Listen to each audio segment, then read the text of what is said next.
it's like everybody is constantly talking about their weight class, but they're never talking about the way that everybody's kind of bad weight class experiences kind of fit together into a pattern. If you're a weightlifter who's starting to compete, one of the first questions you're going to be posed with is, what weight class should I lift in? So one of the really wonderful things about weightlifting is that we get to experience lifters of all different shapes and sizes in various weight classes, not only compete in, but really be successful within this sport. The potential downside is that it can lead athletes to make short-term decisions about their bodies that may have long-term impacts on their performance and on their health, sometimes leading to plateaus or even in some instances regressing in their sport. So I sat down with academic and weightlifter Monica Nelson, whose research really focuses on the way that strength sport culture impacts the performances of weightlifters both positively and negatively. So Monica and I talked extensively about the role of the coach within the athlete weight class development conversation, as well as the long-term impact of chronic weight restriction.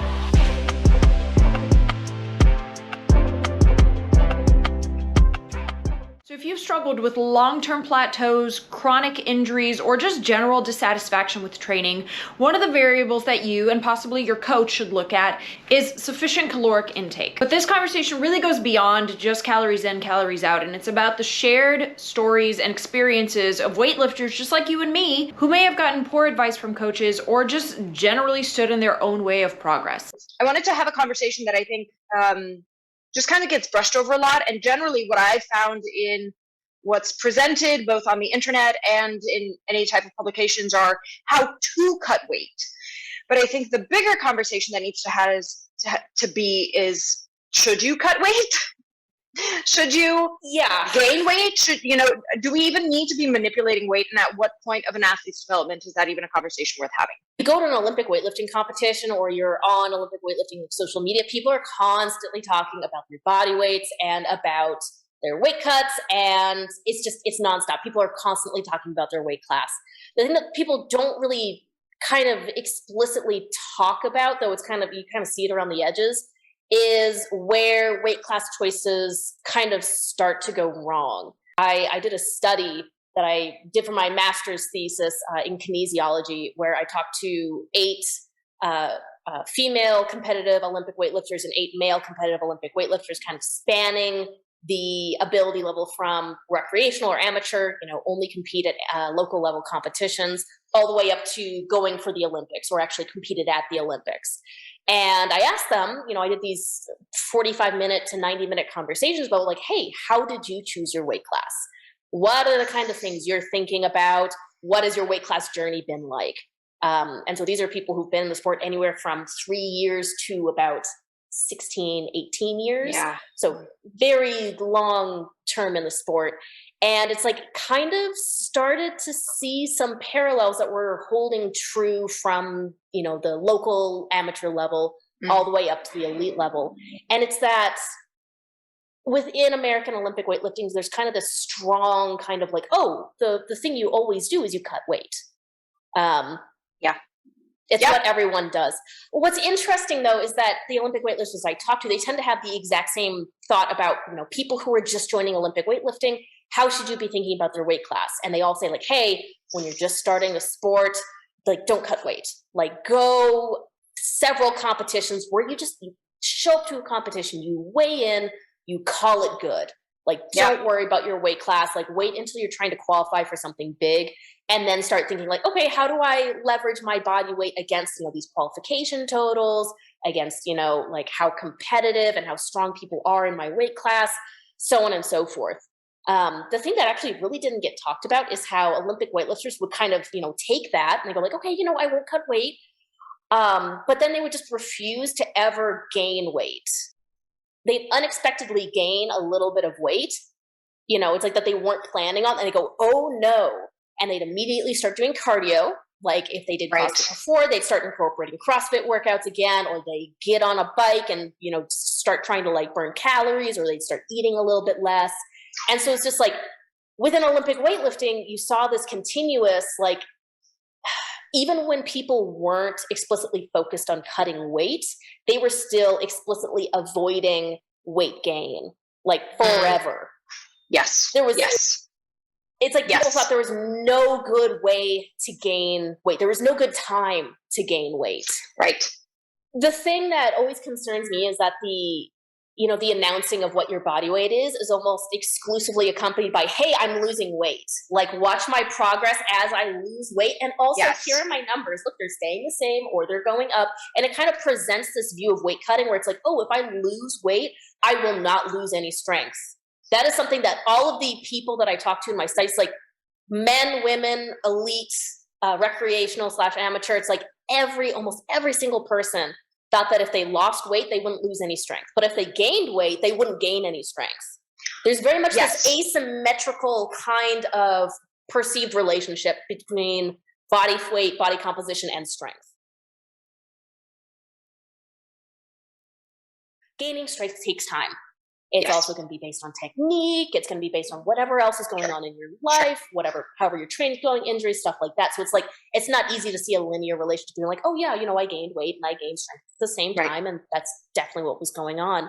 But people they saw like a linear relationship between losing weight and performance increasing. Totally. In a way that they didn't see it with gaining. The other way around. Yeah. So, Exactly. one of my questions to you was that I think is kind of along this vein is, what are some of the long-term outcomes of chronic weight cutting? Exactly. So that's really important. That's something that I wish a lot more Olympic weightlifters knew. It's something that I've experienced as well. So when you're consistent, I think we're in similar boats. Yeah. Yeah, exactly. So if you're consistently eating less than you need in order to function, to recover from training, there's a term that is specific to athletic populations called low energy availability.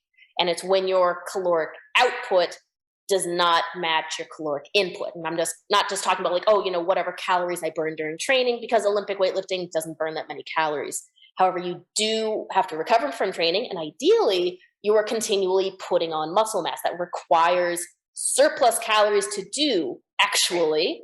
Right. And so when you're consistently overtraining and or under eating and you're not meeting your caloric needs, it leads to something called relative energy deficiency in sport, which again is a specific term diagnosis for athletic populations. And what that starts looking like is a number of physiological and psychological impacts on your athletic performance. So it's everything from cardiovascular, hormone-based changes. Historically, we've talked about that in terms of the female athlete triad. Yes, of course. So osteoporosis, amenorrhea, paired with eating disorder. Right. However, this affects everyone. Relative energy deficiency in sport is not just a female-only term. This happens to men as well. When you're consistently not taking in enough calories in order to recover from training, you start ending up with higher prevalence of injuries. You start seeing plateaus in your strength. You start seeing issues with sleeping. You start seeing issues with recovery. In my case, I had injuries that just never healed. And by never eating enough in order to recover, eventually they became catastrophic. I ended up needing surgery for one of them. With Olympic weightlifters, weight cuts work until they don't. And when they don't, really bad things start happening. It's the quote of the day. And that's the thing, right? I don't mind if people are cutting weight. What I care about is that people are cutting weight to the point where their performances are negatively impacted, their health is negatively impacted, and they just write over those things until things get so bad that their athletic career either has to end or it has to dramatically change. So you start, people end up at the point where they're like, it's like, I can't go up to a higher weight class. Like, it would take me so long to get competitive again. It's like, well, if you end up injured or you end up forcing your weight down forever, you've lost however many years you would have needed to actually get competitive at higher weight class in a healthier way. 1,000,000%. This is the thing that I really like to stress. And you said it earlier, but it's not so much these short-term acute weight cuts, right? Like a short-term manipulation is one thing. A long-term consistent underfeeding in order to maintain proximity to a weight class is the bigger issue that I think I really try to stress. You're absolutely right about that. And again, it's that like refusal to ever gain weight, and particularly what I saw was Olympic weightlifters believe that the only way to put on weight in a way that was okay was if they only put on muscle mass and never any body fat. And that is not how muscle Doesn't work mass that way. gain works. No, you have to Doesn't eat work at a that way. caloric surplus, and I don't care how much protein you're eating, past a certain threshold, you are going to gain body fat. You cannot guarantee that the weight you gain is going to be muscle mass versus body fat. So I still have a person who participated in my study who's, they're going up a weight class now, and they say like, oh, I'm a fat, this whatever body weight. And, it's like, I need to do this better. I need to be leaner while I'm doing this. And it's like, you are never going to fill out that weight class if you're only going to do it through muscle mass, because that's just how people talk themselves out of ever growing up in body weight. It's so fascinating because as a society, not just athletically, as a people, we have this fascination with leanness. However, we participate in strength sports, which at the end of the day, nobody really cares about your six pack. They're not going to see it. So what is most important is how much weight can you put above your head. So I think you have these two desires that are diametrically opposed. The one to be leaner and more aesthetically, whatever you consider to be pleasing, and the one to be stronger and a more competitive athlete. And they are not always the same thing. Yes, and even more than that, it's like within, I'll just say American culture, there's this kind of assertion that the only way to be healthy and the only way to be functional is to be lean. And so it's like we've got like these crossed wires that I saw going on with the Olympic weightlifters in my study, which is that, they'd be like, oh, body fat, it's unhealthy, it's bad for athletic performance, it's non-functional, it's non-functional mass, it's non-contractile, it's just all around bad, it's not aesthetically pleasing. It's like there was nothing good they had to say about body fat. The thing that was consistently missed was like, hey, I need to put on body fat, because what happens when I put on body fat is it means that I am potentially putting on muscle mass, and that's the only way that's going to happen. Like, you need to accept that that's going to happen at some point in your Olympic weightlifting career if you want to get stronger. I mean, I think the advice that coaches were getting to the athletes in my study was like, hey, your first, at least your first couple of competitions, not your first year or two, do not worry about a weight class. Don't bother thinking about weight classes at all. Just go compete, get as strong as you can, enjoy the sport. The thing that I would also like to really stress is do not use the bodies of any elite Olympic weightlifters as templates for what you think a functional Olympic weightlifting body looks like. So the thing that really gets lost in choosing particular Olympic weightlifters as templates of what you think an Olympic weightlifting body should look like is Olympic weightlifters start to forget, hey, how am I actually responding to this body weight and this body composition that I'm currently at? Olympic weightlifters just ended up going like, hey, this is what I should be, and it doesn't matter how my body feels while I try to get there.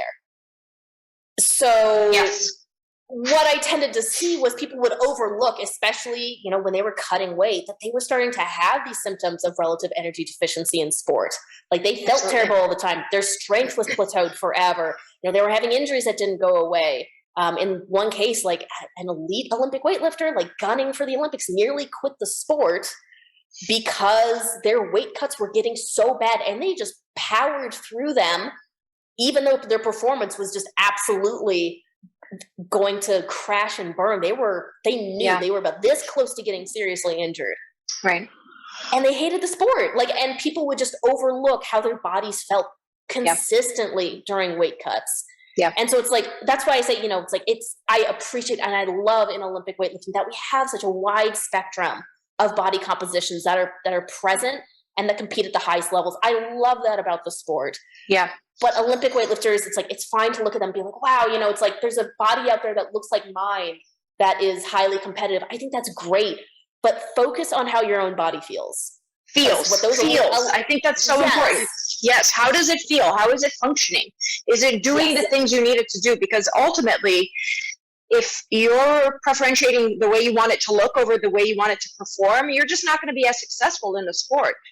Yeah, absolutely. And it's like, with the Olympic weightlifters I talked to, it was never so much an overt, like, oh, like, I really want to have a six pack. Oh, I really want to look like this. I was like, it's always secondary to performance. But it's the way that performance kind of gets skewed to be associated with only very particular body types, right? So people would hold Lasha Talakadze up on a platform and be like, he is the greatest of all time. Like, it's great. It's like, so they would kind of say somewhere, it's like, hey, body fat has some relationship to strength gain. when it came to their own bodies, there was just such a great fear of body fat and this, just strong belief that it could in no way be associated with their own performance increasing, that they would just never be willing to give it a shot. As much as I, like many of the coaches that you spoke to, encourage my athletes not even to consider the body weight situation when moving into their first, few meets and just lift as they are, sometimes it really takes kind of putting my foot down and saying, hey, don't even register. If you're hovering right above a weight class, don't register for the lighter weight class. They're like, well, coach, I'm only a kilo or two over. I'm like, then be a kilo or two over and it doesn't matter. And I think it really takes that kind of assertion as a coach for your newer lifters to be like, don't even make it a situation where you have to manipulate water or carbohydrates or anything in order to even be in that class. Lift as you are. And I think for some athletes, it's just such a hard concept to wrap their brain around. They're like, but I'm so close that I could just, not drink any water or eat any food that day, as if that's normal behavior. As if that's normal behavior. And within diet culture, it absolutely is. Right. It's like we can knock the cleanses and, whatever else all day, every day as they deserve to be knocked. But at the end of the day, it's like there's something like culturally alluring about cutting weight. It's like the struggle is like, it's glorified, right? It's heroic struggle to cut weight. And people love that. There's no heroic struggle to gain weight. Really. Yeah, or to like eat a sandwich before you go. God forbid. God forbid you feed your body and you feel great.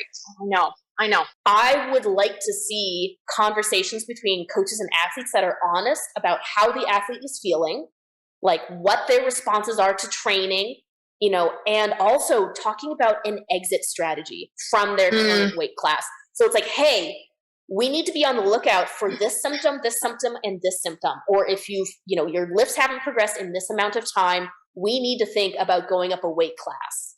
Like, this is the point where we need to start playing with this. We need to have an exit strategy from the weight class that you're currently in. So listen, I realize that weight gain may not be the best option for all athletes at all times. In fact, you may have some athletes that actually feel better when they're lighter. They may feel a little faster. They may just feel generally more athletic. What we want people to understand is that what's most important is that they really tune into how they feel rather than how they think they should look or what they think they should weigh. And we have to satisfy the demands of your training currently in the body you have before we start to address whether going up or down and modifying your body weight in any way is the appropriate decision. So if you need help figuring out your maintenance calories, then I shot a video with my friend Casey from Thriving on Nutrition, and she provided this really great maintenance calories guide that you can find in the description down below. If you haven't fully taken care of yourself within the current body you have, it doesn't matter if you, and I say this specifically because when I first started, I was probably in the sport for a little less than a year, and the coach that I had at the time avidly encouraged me to go up a class. The problem with that is that I was too new. I was still developing. I was still getting stronger. I was still learning the movements. I didn't fully understand myself as a weightlifter yet in order to make a reasonable decision whether that was the right move for me. And then what ends up happening is that like now my body's changing at a much faster rate than like my lifts are changing. And then it creates these kind of weird dynamics of, well, now I'm uncomfortable and not really that much stronger because you know what I'm saying? Like, yeah, I do. Yeah. I think the important part is like, let's address you and take care of you as you are right now before we even consider whether it's appropriate to go up or down. It's not just like manipulating weight downward is bad. Sometimes manipulating weight upward at the inappropriate time is also not great for that athlete. So it's really just about like really taking care of your maintenance. Absolutely, and 100% agreed. And I really adore that perspective because that's so important. It's like I talk a lot about like the problems with weight cutting because I talked about it a lot with weightlifters who'd been in the sport at least 3 years. Right, it was a prerequisite for being in the study. But at the same time, it's like it all comes back down to like how are you feeling? It's like let's not even worry about like going up or down a weight class. It's how are you feeling? Are you feeling enough to recover? Are you getting enough of, this, and this to try and make sure that, it's like you're doing a lot of strength training, especially at first. It's like you're going to put on muscle mass just a little bit faster. Like things are going to be changing a lot. Right. Are you actually at a place where you feel like you are recovering and you're comfortable and you feel like you can rely on your body to do what you want it to do, which is like ride that wave of noob gains the first like year or two? Yeah. I think the role of the coach, honestly, is the voice of reason, because in my experience, Olympic weightlifters try to get in their heads and kind of start prioritizing the short-term goal of like, ooh, I want to qualify for AO series, AO finals, nationals, like, and I want to do that this year. It's like we've got a very like 1 year, maybe 1.5 mentality. I mean, me too, because I was that athlete as well. I'm like, coach, I want to do this now. And now hindsight as a coach, I see things a little bit differently, but yeah. And that's the role that the coach has to play, is like, because the coach should understand the long game. It's like, hey, we want you enjoying this sport for as long as you want to be in it, and hopefully that's a long time, right? And so it's like sometimes I think it needs to be the role of the coach to be like, let's talk about why you want to be in this particular weight class, and also let's talk about the general trajectory of weight classes and athletic careers. I think the role of the coach is to first create an environment where it's comfortable for athletes to talk to their coach about what's going on with their bodies. And I know that can be challenging on gender dynamics, past eating disorders, so on and so forth. And so it's important for coaches to be trained in how to talk to athletes about those things. But, beyond that, it's the coach has to be the voice of reason. It's like, hey, I know you want to qualify for nationals. That may not happen this year, or hey, here's how close I think we can get, and hey, here's what's realistic, with you and this weight class. Here's how long maybe it makes sense to stay here based on how you're feeling right now. It could be that you can stay in a weight class for years and have no major issues, and that's great. And it may be that, you just teach your athletes to look out for those symptoms of low energy availability, relative energy deficiency in sport, and for them to trust you to come to you and be like, hey, I've been noticing this the last month or two. I'm always tired during training. Do you think that could be due to nutrition? Do you think I should talk to a dietitian about this? Do you think my weight class has to change? Like it needs to be a comfortable environment. I got to talk to Kara Head Slaughter at AO1 a little bit about this, and she was like, yeah, actually I had an interaction with an athlete recently where I noticed that their training was starting to get a little bit weird, like they weren't performing like they usually did. They just seemed more tired, and talk to them about it, and you're like, hey, what's going on with your nutrition and stuff, and like, well, I've been doing this and this, and I started gaining weight and I was pulling it back, and she's like, no, this is where we need to start thinking about going up a weight class. And that is what I would love to see more of in Olympic weightlifting. Yes. So this is, I think, exactly at the crux of what I'm trying to communicate, is that the coach needs to take a more proactive role in addressing weight manipulations, because oftentimes I think they leave it up to the athlete and really only consult when it gets close to a meet. And then it's like, oh, coach, I want to cut to this weight class. And then you're scrambling to either change their mind or help them somehow facilitate that. I think it has to be like start of the season. Let's look at what our goals are. Let's look at long term. And there just has to be a more proactive voice in what the coach advises. And I say this having been, there at a certain point when you've been in the sport for a long time, you start to identify with a particular weight class. And that can be a very tricky thing to break, where I remember when I first started working with my current coach, part of the initial kind of new athlete get to know you conversation is, what weight class do you compete in? Automatically, now I've identified and associated with a particular body weight. And it's like, well, because you now know me as this type of athlete in this weight class, and you haven't established a dialogue about, well, what is your actual body weight? Is this sustainable? Do you want to be in this weight? Like those are the types of follow-up conversations, not just what weight class do you compete in? Because that, once I say that, now it's like, okay, well, I have to maintain my integrity and remain as close to that weight class as possible because I told you I am this. You know what I'm saying? And there has to be a little bit more dissection on the coach's role that says, well, do you like it? Is it working? Are you doing well? Are you getting stronger? If not, It's okay not to be that. I think those words alone are really, really powerful. It's okay not to be in this weight class. Yes. It's okay to go up a weight class. Simple. Yes, exactly. And from my own point of view, it's like I'd also like to see. This might be a little bit more, but I want to see consistency from coaches in terms of talking about weight classes. I had a coach who it's like my first coach had a not so great approach to weight classes. My second coach had a much better one. But it's like we would talk about weight classes, and every couple of months we kind of flip flop on like, are we going up? Are we going down? It's like, oh yeah, you'd be a great 63 back when the 63 kilo weight class was a thing. We talk about that. And then it's like, we get a little closer to competition and be like, you're competing as 58, right? And I was like, yeah, I'm competing as 58. And so it's like, we kind of like, when I don't think that's like, across the board, that isn't something that I heard a lot of, but I think consistency in discussion, like leaving options open, but also once you make a choice to start thinking about a heavier weight class, like going for it. Go for it. Yeah. Okay. It's like, let's not worry about that lower weight class for a while. Let's stop thinking about cutting. Let's start thinking about like, let's train in a way that makes you feel good for a while. Yeah. And the thing that also came through in my experience is that, when I got to the worst of, cutting to 58 and I decided like, I'm going to walk around as close to 58 as possible. And I started developing relative energy deficiency in sports. Like my lifting numbers were still pretty high. Like they were right around all-time best. It's like, and leading up to competition, that was great. But I didn't tell my coach, for example, that like my breakfast was chugging a liter of water. I'd eat 400 calories before I showed up to training at 6 p.m. and that was it. My resting heart rate dropped by like 20 beats a minute.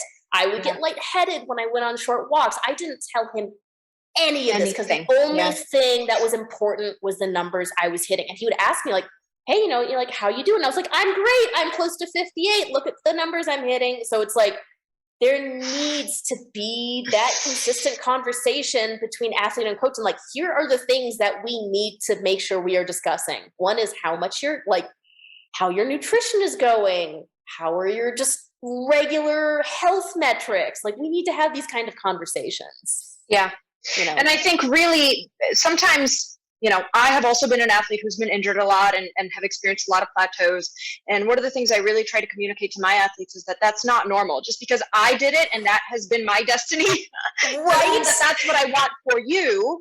And it's not normal. So it's sometimes when we have people in our lives that are really close, like our coach, and you look at their trajectory, and you think that that's the normal development of an athlete, but it may not be. Like I may not be the best example of how to really grow in this sport. And I think that takes a lot of ownership as a coach to be like, learn from me. Yes. Do as I say, not as I do, really, because I may not have gotten it right every time. Exactly. We don't want any generational curses, right? Coming from coach to athletes. Like, and that's actually why I do the research I do, is because it's like, I want Olympic weightlifters to learn from the really awful stuff that I put myself through. And I didn't understand why I was doing it. Right. It wasn't just that I was like, I have to qualify for nationals this year. It wasn't just that. It's like, there were other things going on too. Yeah. And these things aren't things that Olympic weightlifters talk about, coach to athlete, athlete to coach, or within Olympic weightlifting more generally. When is that the right choice?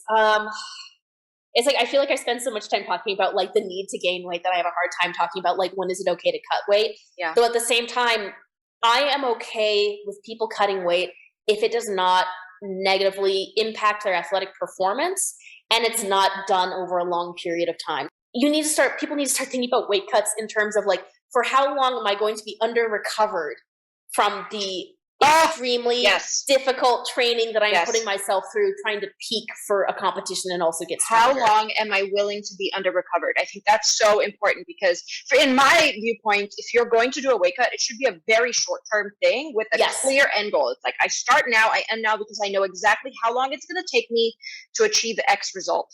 And that, like, really, you only start to learn that stuff with practice and with having this experience, but you start to know, like, all right, I float this much weight overnight.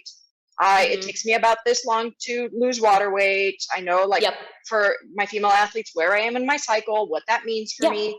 You know, there's a little bit of science involved, but I think anything that turns into a diet and that isn't a short-term manipulation of one or two variables to achieve a very particular result that is within a close range is not cutting weight for me. That's just diet. Exactly. Start getting to the point where it's like, for even an instant, you think like, how am I going to lift those heavy weights on the platform in 2 hours? You need to move on.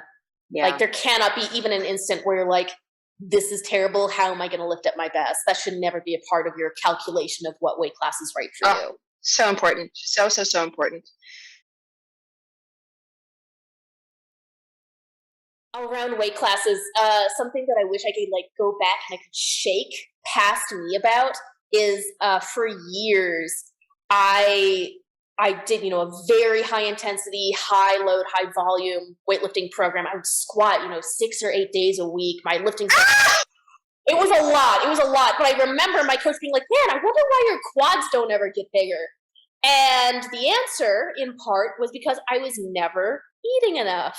So, it's also, food is literally just raw materials, right? If we want to build a house, we need some raw materials. Doesn't matter how many workers you have working on the project, if they don't have the stuff to build it with, it ain't gonna get built.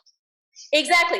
And think about it, if you're remodeling a house, right? You're trying to make it bigger. Yeah. It's like you need more than just the basic minimum of materials to keep it from just falling down entirely. Yes. Right? Yes. You need more than that to make it functional. Yes. So, it's with Olympic weightlifting, it's like things I wish I knew around weight class when I started is 1, you're going to have to gain body fat at some point, and it's okay when you do. Yeah. 2, you can never put on muscle mass if you're never eating at a surplus. And 3, it's to, I wish I'd started thinking when my weight classes started getting really difficult, when I started, it's like there's that weird process, right, of you start Olympic weightlifting, you start learning about like what nutrition kind of works. And it's a process that for me that fluctuated over the course of a couple of years of, learning things and getting better at, understanding how recovery worked for me, but it's like, I wish that from the outset, I paid a little bit more attention to, again, like how my body was actually feeling and responding to training, how long it took to get over injuries, whether or not I was putting on muscle mass, just all those kinds of things. I wish I'd started paying attention to that stuff when my weight, class cuts started getting harder. Yeah.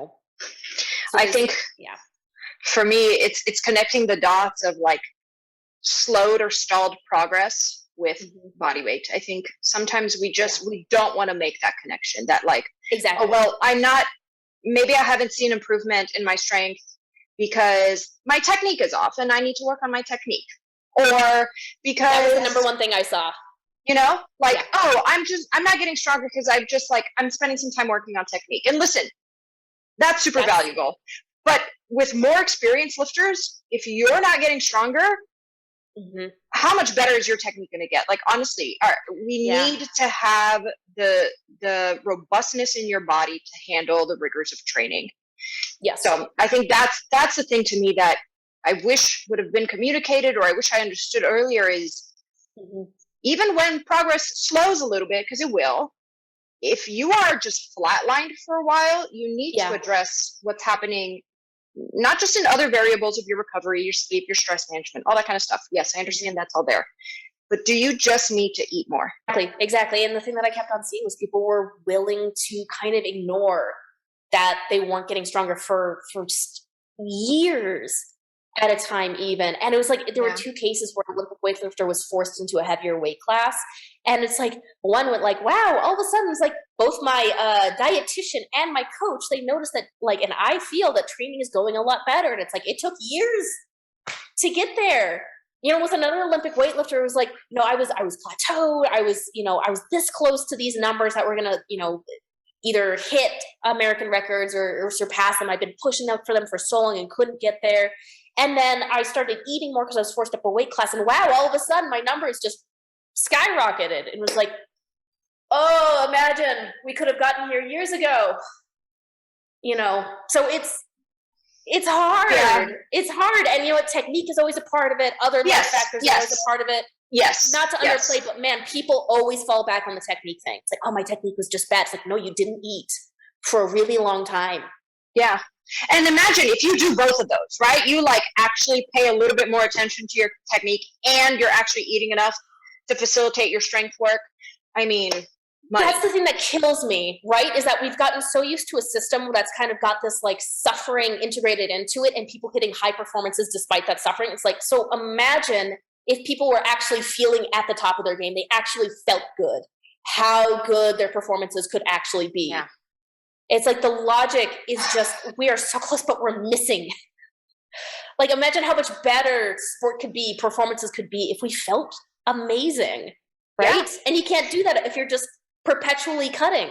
We've got some things to fix. I would love to see just a couple fewer Instagram posts, you know, day of weigh-in that are like, look at my like flat belly. I'd love to see just a hair less of that and a hair more of like, hey, I weighed in under my weight class because I didn't cut weight this time. I went 6 for 6. It was a good day. Or I'd love to see just a little more of that. Not just posting, you know, belly shots, but hey, I didn't cut weight. Things went really well. And I'm looking forward to training. And I don't hate the sport because I'm not constantly cutting weight. Just happy, healthy weightlifters, man. Like, it's amazing. People will continue to get better when they're happy and healthy. Amazing. This is such an important conversation, and it's so silly that it's just not had, and it's not had publicly. And you know, hopefully this just helps to change some opinions, because I know exactly. Sometimes athletes just don't know any better, and they hope that their coach is going to guide them correctly, and sometimes coaches also don't know any better. Yeah. And exactly. You know, it's the blind leading the blind a little bit. So I hope that this dialogue really has helped you make better, more informed decision about your development as an athlete. Don't forget, I've included a few resources in the description of this video. You've got the guide to figuring out your maintenance calories from Thriving On, and you also have an intro to weightlifting guide that I've created if you're just getting started in the process and are trying to figure out the best way to begin your weightlifting journey. Y'all, we're just here trying to build better lifters. See you on the platform.